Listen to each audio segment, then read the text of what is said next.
ছাত্র আইন বিভাগের ছাত্র ছিলেন 1948 সালে, যখন পাকিস্তানি শাসকরা বাংলা ভাষা বা মাতৃভাষা বাদ দিয়ে উর্দুকে আমাদের ভাষা হিসেবে চাপিয়ে দেওয়ার চেষ্টা করেছিল, তখন তিনি তার প্রতিবাদ করেন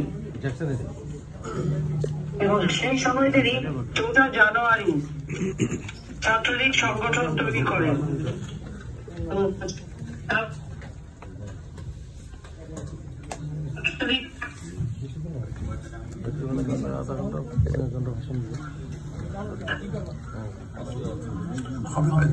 গঠন নিয়ে ভাষা সংগ্রাম বসে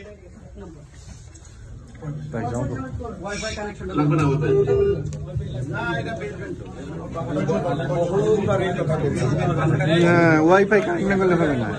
সাথে